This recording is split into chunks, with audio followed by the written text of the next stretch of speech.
crois que léegi mën naa jël kàddu gi ci turu coalition citoyenne le peuple nga xam ne am na fukki kuréelu ak ñeent yoo xam ne ñoom ñoo ci bokk ñu mën cee lim rek ñenn ci ñoom muy Claire Vision bi nga xam ni camarade Clédor Sène moo ko jiite. lépp leer parce que ñun faruñu nous sommes une coalition citoyenne réew mi moo nu ñor xëccoowuñ nguur xeexuñu ko yore nguur waaye nag dañoo nekk ay acteurs de la société civile ànd ceeg ñu bari ay boroomi xam-xam ay boroomi lu nekk ci suñu biir ñuy waxtaan pour jariñ suñu réew faraluñ kenn waaye nag bëgg nañ yëf yi jaar yoon loolu moo nu tax a jóg nekk nañ ci également ak mouvement Magid nga xam ni sunu camarade Cheikh Diop bu Touba moom moo koy jiite waa 1 million march comme nañ koy waxee ñoom ñi ngi ci biir coalition bi effectivement nga xam ni figure emblématique bi mooy Ousmane Tounkara ak jafe-jafe yi mu nekk nii ñoom it ñi ngi ci biir salle bi am nañ fi représentant ki leen fi nekkal mi ngi tudd d'abord Cheikh Madina Dieng ak soxna Aminata Ndaw nga xam ne ñoom ñu ngi fi également ak Balla Sil au nom de la plateforme 1 million march ñu ngi ci salle bi toog donc Madina Dieng mi ngi nii toog kenn ci ñoom ñuy wax également que yeneen structure yëpp ñu ngi fii yoo xam ni dañuy taxaw di liggéey ak ñun ci lii ñuy xeex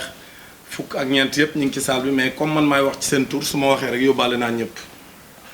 ñu wax ne ñun dañoo am suñuy membre fondateur u coalition citoyenne boo xam ñu ngi ci kaso bi ci jaay doole ndax ñun ñii sax ku ci mel ni nitu dëgg nga xam ni Abdou Karim Gueye moo koy jiite moom it nekk membre fondateur bu coalition citoyenne bi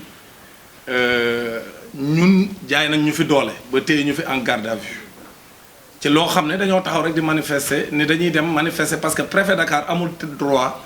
tere benn manifestation ci réew mi parce que constitution moo maye ku bëgg a manifester nga manifester loolu il faut sénégalais yi xam ko ñun demandé wuñ ko ba mu ñuy tere ñun dañ koo yëgal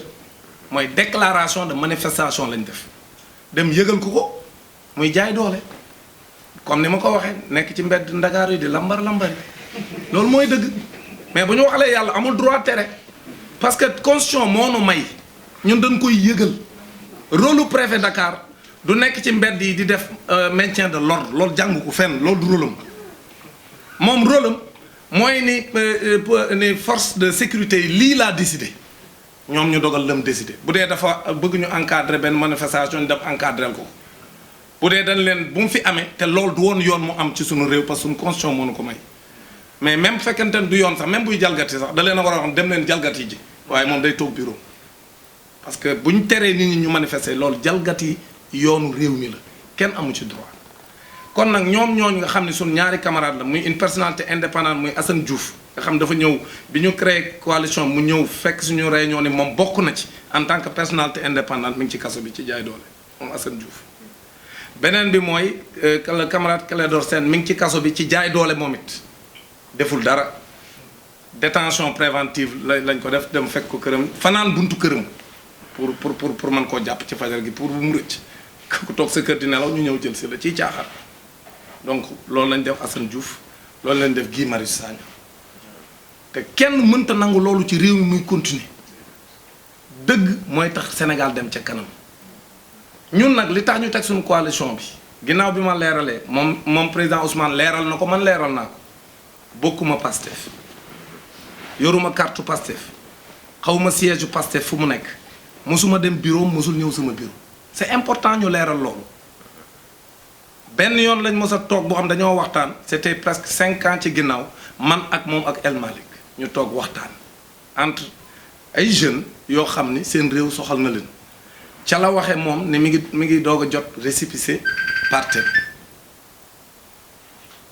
ñu waxtaan fa sax ba ma gis ni ñun ñaar ñoo bokk génnandoo université Gaston Berger démb la ma am ku ne ma pourtant nekkandoo ngeen fa au moins une année maa ko jiitu nag maay magam mais mu ne ma au moins defandoo ngeen fa une année académique à l'université Gaston Berger mais boobu maa ngi moom xamante wuñ université bi ñuy toog man ak moom di waxtaan it dañ doon waxtaan ci mbirum réew mi ca la ma annoncé sax livre am bi mu njëkk a bind ne ma dootul yàgg dana génn xam naa sax boo moytul fa lañ may dàq ndeke duñ ko dàq ca lool ca leneen lañ koy dàq jaay ko doole ci loo xam ni li mu doon wax Sénégal yëpp gis ko ni site boo mënoon dem ci gouvernement bi da nga fay gis li mu doon dénoncé amul dara lu mu inventé ñu tuumaal ko ni ko yow da ngay génne ay secret yoo xam ni sa profession ko amee alors que du loolu man mii mënoon naa ko def su fekkoon dem naa ci site gouvernement bi rek gëstu ko parce que ma nga foofu lépp lu ñu vérifié la ñun parce que ñun du ñu jay kenn président Ousmane Sonko su nekkoon ci lu dëgg man dambu ci ñi ma xam nañ du ma ànd ci lu dëgg lii ñuy def it defuñu ko pour di ko jàppale mais danoo jàppale dëgg dëgg gi nag féete ak moom lii rek la ñun jàppale wuñ ko en tant que moom Ousmane Sonko mais danoo jàppale dëgg ñun la coalition citoyenne le peuple danoo xool ne lii nu ko teg ci jaay doole la ñu jàppale dëgg leeral nag lu ci ne parce que lu ci ne ci ñun luñ ci wax dañ koo tegal ay firnde yu leer nañ ni liy complot bu leer nañ la léegi nag loolu la ñuy yaakaar ñun dañuy jàppale président Ousmane Sonko alors que ñun jàppale wuñ ko ñun dañoo jàppale dëgg rek dëgg nag wax dëgg yàlla bu xësee jib képp ku mu arrangé wul da ngay xoolaat sa bopp xam ne yow yaa newul ci dëgg parce que dëgg rek mooy mujj te ku gis mbir mi ni muy demee lépp luñ ci yëkkati rek da ngay gis ni gaañe daanu nañ même ki ci ndey mbill gi nga xam moom moo indi coow li yëpp moom ci boppam nee na la mu doon tuumaale tege na ko nee moo ko wax ñëpp yi dégg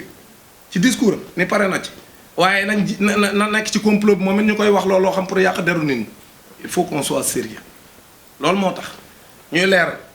ni encore une fois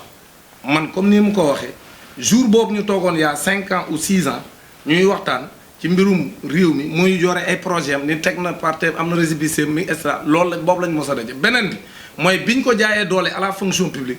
dem dàq ko dàq boo xam dara jaaru ci yoon dara jaaru ci yoon dul jaay doole man nag en tant que syndicaliste du ma gis ñuy dàq liggéeykat boom dañ koo jaay doole ma ñëw du ma taxaw ci wetam keroog jour boobu laa mos a demaat ci activité bu Pastef def dem ci hôtel Feto lañ ko doon defee ma ñëw taxaw def sama déclaration wax ne jaay doole la nañ ko dàqe dara jaaru ci yoon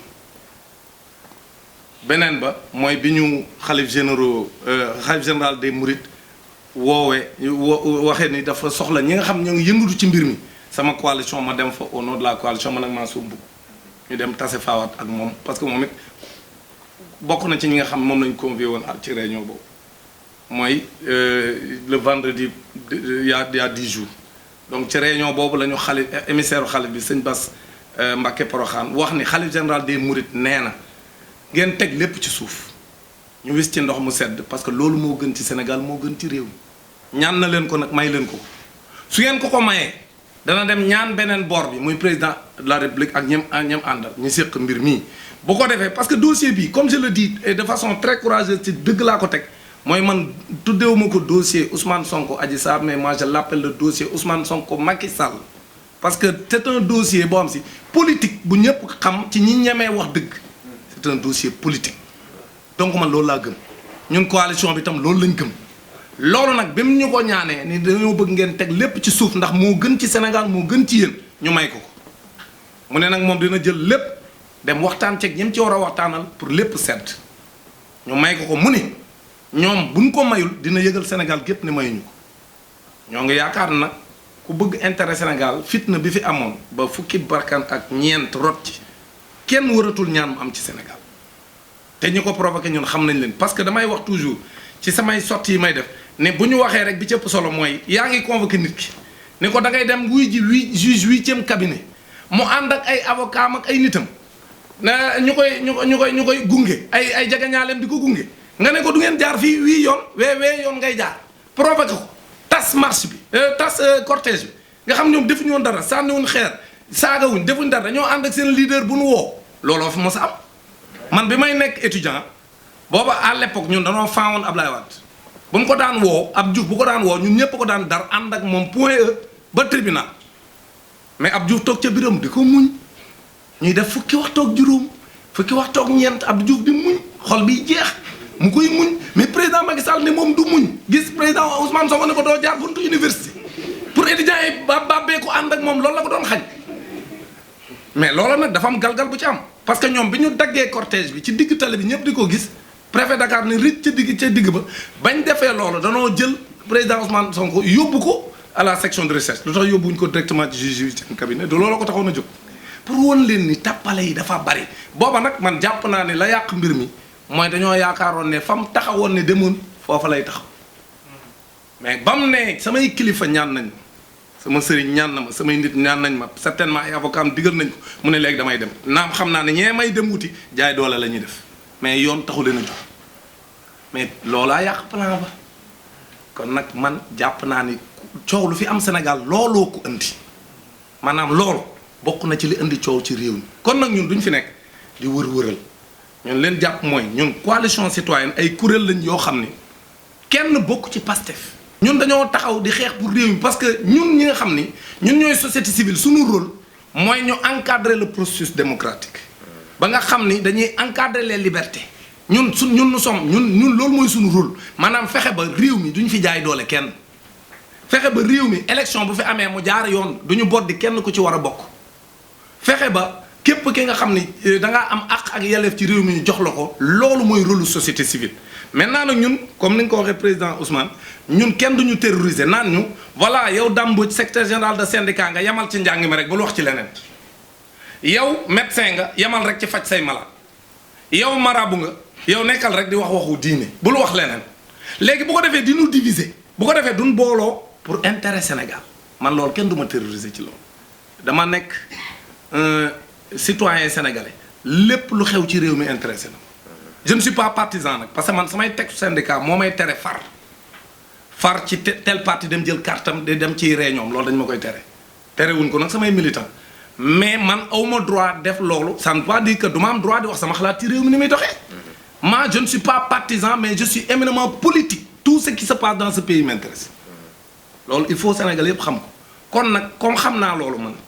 te ñun suñu rôle mooy encadrer les libertés et la marche démocratique du pays loolu moom moo am depuis 1960 ak léegi au moins ci li ma jàpp ci ay leaders yoo xam naa leen ci mbirum njàng meeg feneen ak feneen ñuy taxaw di xeex pour réew mi jaar yoon man ci loolu laa nekkuma ci leneen léegi nag lii nga xam ne moo am ñun li ñu bëgg Sénégal yëpp xam ko mooy jaay doole baaxul ci réew munoo nekk ni man maay buur ci réew mi te ñun faluñu la woon buur dañ laa faloon président de la république moom ay institutions yu ko encadré am ay loi ay règlement yu ko encadré nga teg ko teg nële di jaay doole kooku kenn mënu ko fee nag loolu moo tax ñuy leeral ne ñun président Ousmane Sonko li ñu gëm mooy jaay doole gi ñu doon def sa yeneen moroom yu doon xëccoo réew mi rek lañ jublu ci yow amul leneen maanaam damay nekk ci réew mi maa ëpp doole ca làmb ji waaye du ma bëree ku ma neexul maay seet ku ma neex moom laay bëreel loolu mënta ne soo ëppee doole ba wane ne yow yaay fañ-fañ da ngay ñeme kon ñépp nag mais nag maa fi ëpp doole waaye kii nañ ma ko dindil kee nañ ma ko dindil buñ paree ba mu des fi nga desee yaawu jàll ne yaa fi mën loolu mënta nekk làmb ji ku ci mën da ngay ñeme mbër yu mag yi ñeme mbër yu ndaw yi léegi nag liy problème mooy bëgg a seppi mbër yu mag yi ci biir làmb ji loolu lañ dul nangu ñun suñu rôle ñun société civile et je lance un appel à toutes les organisations de la société civile ni leen gis nga bu ñu seetaanee ba réew mi yàqu ñun suñu musiba la ñun gouvernance bu jaar yoon ci réew mi ba lépp jaar yoon lépp ñoŋ suñu intérêt la ñun parce que ñun jàngalekat yi pour prendre un exemple suñu seetaanee ba réew mi ñu yàq alal ji ci réew mi ñu salfaañe ak yelleefu ñëpp mais ñun bu ëllëgee ñun ci suñ kaw lañ jëm bis bu ñu demee ba droit yi les droits les plus élémentaires dañ koy salfaañe wala bu ëllëgee bu ñu songee suñu droit de grève kon bu ñu sénégalais yi ne bu ñu dee grève pour woo sénégalais est-ce que daan ñu fekk si loolu moo tax ñu war a xam ni réew mi ku fi nekk amul dara loo xam dafay nekk te sa yoon nekku ci bu réew mi yàqoo ñun jàngalekat yi bu ëllëgee ñun ñoo ci njëkk a pâtir moo tax ñun dañoo war a fexe ba réew mi jaar yoon c'est la même chose ak médecins yi c'est la même chose ak tous les corps de métier ñu taxaw jaarale mbir mi yoon man bërki démb rek recevoir naa les artisans yi nga xam si dañu des 4 régions Diourbel Kaolack Kaffrine ak Fatick ñu ñëw seet si ma pour di ma exposer li nga xam ni moom la ministre de l'artisanat wax ci loo xam bokkul dara ak li am dara amu ci loolu dinaa def sax d'ailleurs ay sorties pour leeral ko sénégalais yi que li ñuy wax ci parce que ñoom dañ ne li ñuy dégg Dame Diop di ko ak le ministre de l'artisanat ñu ne li ñuy wax ñoom ñaar ñëpp dara dëppoowu ci ak li nga xam mooy dëgg ñu ne ñoom financement yi ñu wax amu ci benn boo xam ne respecté nañ ko li ñu lim ci ay milliards sénégalais yi ñu ngi leen koy wax ñoom artisans yi ñoo ko wax du samay wax ñu ne lim yin fi limagun yëpp amu ci benn ba ci bu mujj bi Covid bi 2 milliards yin lim ak 5 milliards muy 7 milliards ñu ne amul benn artisan bu ñu ko jox luñ lim la sénégalais yi di ko dégg mais bu ñu demee ñoom seen biir ñu daal jël xaalis séddoo nekk ci lu leen neex loolu nag moo dal ci kaw président de la république moo tax jeunes yëpp génn ci manifestation yi comme ni ko ñëpp gisee certes l'élément déclencheur a été l'injustice bi ñu teg président Ousmane Sonko loolu mooy dëgg aussi injustice bi ñu teg président Ousmane Sonko moo déclenché crise bi mais dafa fekkoon sénégalais yi guuxal ko lu bari loo xam ne neexu leen ay jeunes yoo xam ne ñu ngi fii ñu war leen orienté à l'université orienté wuñu leen wala ñu dem université xàmmeetuñ lan mooy première année ak deuxième année ak troisième année yoo xam nga ne ñun suñuy année da doon leer octobre nga ñëw inscrire bu juin jotee nga def say examen dem ñibbi sa kër lépp leer léegi nag année yi dañoo chevauché wu ba kenn xamul fan la année académique bi di démarrer ak fu mu jeexee boo jëlee tamit artisans yi nee naa la léegi nii li ñu leen dig lépp ci lu ñu leen waroon a financer dara amu ci ay milliards ñuy lim rek 30 milliards te ñoom nit amul benn artisan bu ñu financer loolu tamit mënta jur jàmm bu ñu jëlee également yeneen secteur boo ci mën a jël da ngay gis jaay doole bu metti léegi nag looloo tax xale yi génn parce que xale yi nag gis nañ ni dem di mbëkki dootul solution bi solution bi mooy taxaw fii ci Sénégal xeex pour régler le problème du Sénégal parce que dem mbëkki régler le problème au Sénégal donc vraiment ñuy leeral daal ne ñun kontaan nañ ci li nga ñëw président Ousmane man dama ne woon sama gars yi la coalition ñun soxlawuñ sax recevoir président Ousmane Sonko parce que ñuy def defaluñ ko suñu bopp lañ koy defal parce que réew mi ñoo ko bokk ñun ñëpp ku ci nekk nag ak boor bi nga ci féete mais ñun ñëpp ñoo bokk réew mi kon nag ñun comme leer nañu ñun ni li ñuy def nii Sénégal dong moo tax ñu koy def dëgg rek tax ñu koy def leneen taxul leneen lalu ko parce que ñiy ruube mais président Macky Sall mais ñun société civile bu ñu daan xeex naan non au tripatouillage de la constitution donc ma nga fa woon à l'époque en 2010 2011 lu tax booba néewuñu génn leen ci yéen société civile ñun ñoo créé woon le casque CUSEMS à l'époque avant ñuy am ay problème suñu biir on avait créé le cadre de concertation de la société civile boole ko ànd ci ak ay politiciens ñuy taxaw di nas di nocc di nas di nocc ba 2011 ba nit ñuy demee à la place publique ñun ñëpp di àndandoo ñun société civile ak ñoom te président Macky Sall ma nga foon yenn saa yi sax mergaat doom la doon ëndaale waaw léegi lu fi soppeeku ba léegi ñun ñu bëgg ñu cee génn te booba lu ñu doon wax mooy président Abdoulaye amul droit def ticket amul droit laal constitution bi mais ñun ca lañ nekkoon rek lañ nekk am ku naa ma yow rek dàmbooj li ngay def nii da ngaa bëgg bu Ousmane Sonko jëlee réew mi nga dem ànd ak moom xoolal waxi ruube yooyu ñun Macky Sall bi mu jëlee réew mi est-ce que dem naa ca moom il faut que les gens soient sérieux man nag kenn du ma terroriser ñun li nu gëm mooy réew mi kenn moomu ko dañoo war a jaarale mbir mi yoon kon nag ñun leen jàpp mooy lan doon def en 2011 ba 23 juin le 22 juin man mii dàmbooj bokk naa ña doon Cheikh Tidiane Dièye mii tey moo yore woon liste ba di joxe parole bi Cheikh Tidiane Dièye moo yore woon liste ba di joxe parole man mii inscrire woon na ba avant ñu yegg ci man ca la xeex yi démarré waaye Y'en a marre dugg ci salle bi nit ñu nañ leen génn xeex ak Abdoulaye ci place de l'indépendance parce que looluy solution bi salle bi taj nit ñi nekk ci place de l'indépendance loolu moo doon la veille du 23 juin ñu ngi woon ci salle Daniel Brottier maa nga fa woon te amul benn rencontre bu ñu mës a def wala xeex bu ñu mës a def ci mbirum constitution boo am taxawuma fekke ko waaw kon nag léegi ñoom lu fi soppeeku ñu nekk ñun ca salle ba lañ digg woon ca foofa yëpp dara lañ ci deful te ñoom ñoo yore nguur gi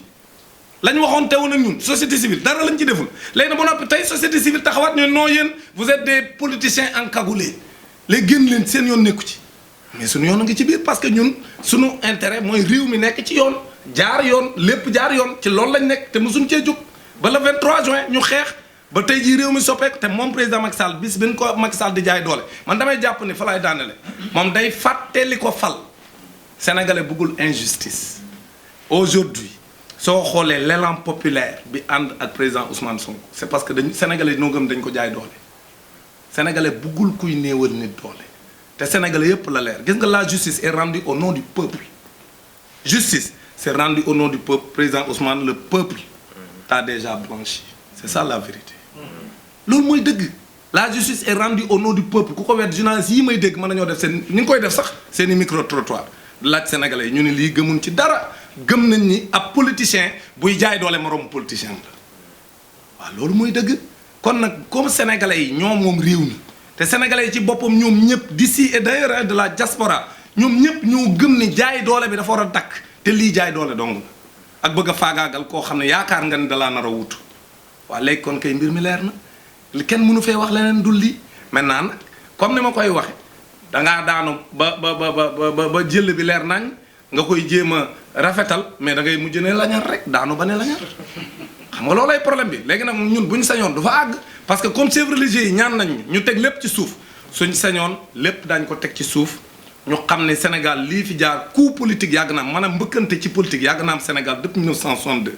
damay rappeler toujours l'événement de Senghor Mamadou Dia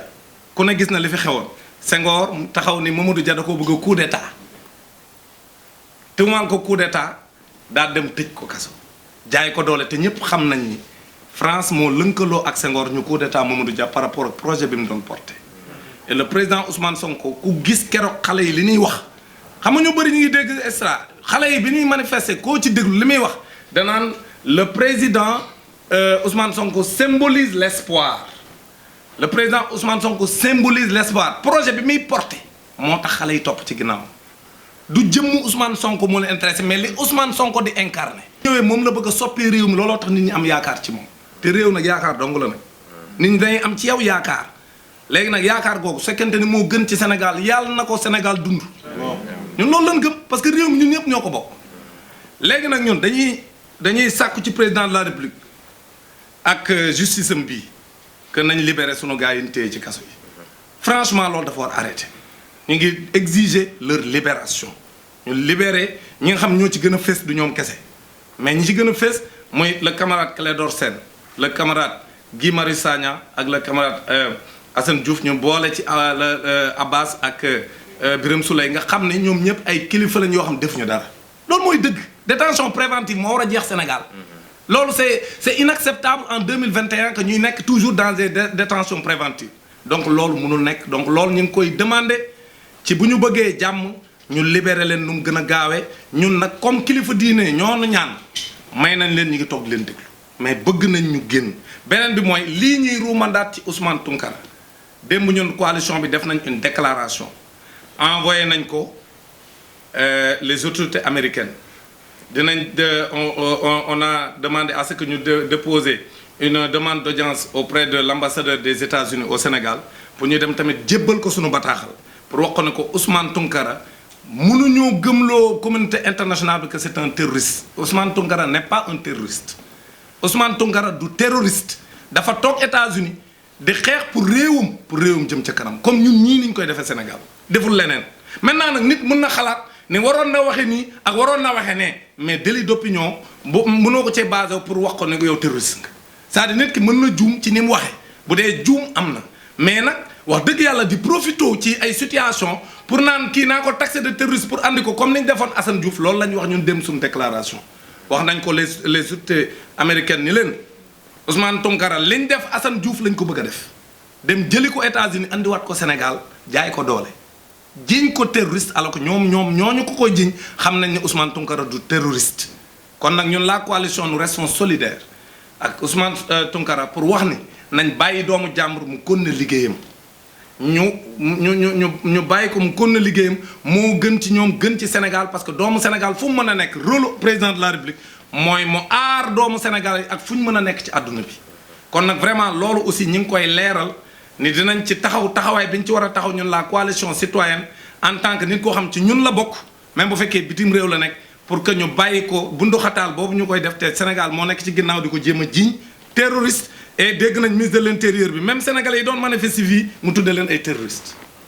gis nañ fi tamit ministre des affaires étrangères dem ci télévision étrangère taxaw fa ne Sénégal la fa xew c'est des forces occultes du benn force occulte bu ñëw Sénégal sénégalais yi ils en avaient marre de cette dictature ils en avaient marre de cette mauvaise gestion de nos ressources ils en avaient marre de ce pilotage à vue à tous les niveaux sénégalais yi gis ni comme ni ñu yoree réew mi baaxul ñuy muñ di muñ moytul sénégalais bu muñ lu yàgg sénégalais yi dañoo guuxoon lu yàgg am occasion ñëpp génn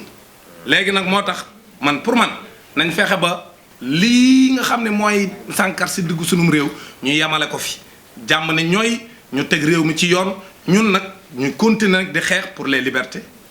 di xeex pour processus électoral bi jaar yoon c'est important parce que réew tamit bu fekkee dañuy dem compétition électorale nga mën caa dem te wóolu woon ni day jaar yoon loolu baaxul kon jàpp nañ ne tamit liy jur jàmm mooy le processus électoral bi nga xam ne depuis l'inscription sur les listes ba jusqu'à la proclamation des résultats lépp jaar yoon ñun loolu aussi ñun les organisations de la société civile loolu mooy suñu rôle pour ñu encadrer ko bu ñu paree nag ba lépp jaar yoon ñuy xëccoo réew mi dem xëccoo ñun loolu lañ gëm bu ko defee ñu ngi lay sant bu baax di la wax ne la Ousmane daal kontaan nañ ci li nga ñëw comme ni nga ko waxee ñun ñëpp ku ci nekk da nga ci am responsabilité pour réew mi jëm kanam ñi ngi lay ñaax ci yoon wi nga taxaw pour réew mi parce que nag réew mi ku ci nekk am nga droit samp sa ndënd bu ñu fi jéem a faagaagal kenn d'ailleurs loolu moo tax ñun ñu demander à ce que ñun excluroon ci processus bi ñu delloo si leen ñi nga xam dañ leen a dindi woon ci jaay doole nga xam ne ñoom defuñu dara dañ leen a boddi woon ci élection yii ñu passé nan wut seen i pexe ba dugalaat leen ñu retrouver seen i droit pour mën a bokk ci compétition électorale bi parce que loolu mooy yoon réew mi mënoo fee nekk ba noppi ñu lay jaay doole kon nag nañ bàyyi ñëpp ñin jaayoon doole nañ ñëwaat ñu ni jéem a jaay doole tamit dañ teg lépp ci suuf bàyyi ñëpp ñu dem élection sénégalais yi kun wóolu ñu jox la réew mi mais ñu am un processus encadré par la société civile ñun ñi nga xam ne faruñu bu ñu yem rek ci jour élection ñu ne kaay leen organiser ñu élection yi dama koy wax toujours sama gars yi man leen ñoom li ñuy naxe dafa yomb ñun société civile surtout ñun anciens yi bàyyi ba jour élection rek ñun la dem leen ci bureau de vote yi mais l' élection c' est pas le jour du scrutin duñ ñu impliqué ci jour scrutin bi kese xoolal la ñuy def dañ ñuy bàyyi ba jour scrutin bi ñu doog ñuy woo impliqué ñu léegi nag ñun d' accord uñ ci loolu liñ d' accord mooy on doit être impliqué dans tout le processus depuis l' inscription sur les listes jusqu'à la proclamation des résultats tout le processus le fichier électoral lépp jaar yoon bu ñu paree nag ñun ñu dem toogee ne bu lépp jaaree yoon ñëpp nag ñu bàyyi ñëpp ñu bëgg a nekk candidat ñu nekk candidat ñun suñu jaan wàcc na bu ko defee nag ñu ñëw toog seetaan bu ko defee ku sénégalais yi wóolu ñu jox la réew mi nga jiite ko ci jàmm ci intérêt yi Sénégal ñun loolu mooy suñu rôle ñun société civile te ci loolu la ñuy dee incha allah bu fekkente nag keneen ku comprendre neneen yow yaa comprendre noonu mais ñun ci loolu lañ nekk réew mi rek moo nu ñor leneen ñoruñu maintenant vraiment président Ousmane ñu ngi lay sant di la gërëm di la encourager parce que nag li nga dund nii metti na mais ñëpp xam nañ li ko lal mais li war a giifal sa xol mooy nga nekk ak sa waa réew ñëpp ni yow lañ àndal ci lii nga xam moom ngay dund parce que gëm nañ dañ lay jaay doole loolu moom vraiment maa ngi la koy wax ne la lu mu metti war nga sant yàlla loolu parce que foo romb ci mbedd yi mu fees dell te am na ñoo xam bu ñu doon romb fii kenn du génn loolu nag wax dëgg yàlla àtte bu leer donc na nga sant yàlla loolu ak loola metti woon na nga ko fajoo ni sénégalais yi àndeek yow ci épreuve bi ngay dund wone ne jaay doole la amul lenn luñ ci gëm amul lenn loo xam ne ñoom gis nañ ni nekk lalu na ci dëgg et que ñoom dañ lay jéem a jaay doole te ñoom peuple dinañ taxaw pour jaay doole boobu dina dakk parce que lii ñu doon jéem yëpp màbb na te yàlla subhaanahu wa taala yow ànd na ak yow man gëm naa loolu mooy lépp luñ ci jéem rek presque dafa yàqu amul luñ ci jéem loo xam ne yàquwul lépp du début à la fin boo xoolee lépp li nga xam ne moo nekk dans ce dossier c'est contre eux donc yow nag loolu war wax dëgg yàlla war nga koo sante comme ni nga ko daan sante nga santaat suñu borom xam ne yàlla rek moo fi nekk te yàlla rek mooy mujj te dëgg rek ay mucc kon nag lii daal lañ amoon lu ñu lay jox comme message au nom de la coalition may jéggulu ci responsable yi nga xam ñi ngi fi nekk yëpp vraiment yi nga xam ne si ñun ak ñoom ñooy ànd liggéey bi lépp lu ñuy def ñoo koy defandoo li ci manqué rek mooy dana am suñuy responsable yoo xam ñi ngi ci kaso bi nekk ci ay jafe-jafe te ñu bëgg ñu gaaw génn bu ko defee la coalition citoyenne mën a continuer liggéeyam nekk ci li muy nekk te kenn duñu détourné de fi ñu bëgg a jëm fi ñu bëgg a jëm mooy intérêt Sénégal teguwaat ci dëgg lépp jaar ci yoon bu ëllëgee lépp lu nga xam si sénégalais yi bëgg nañ koo décider ñu décider ko ci seen cëggal guy nga xam ne kenn du leen manipuler kenn du leen imposer lenn loolu daal lañ bëggoon a wax di la sant di la gërëm et puis di la ñaanal rek gudd fan et puis ak wér-gu-yaram. jërëjëf daal jërëjëf merci beaucoup voilà.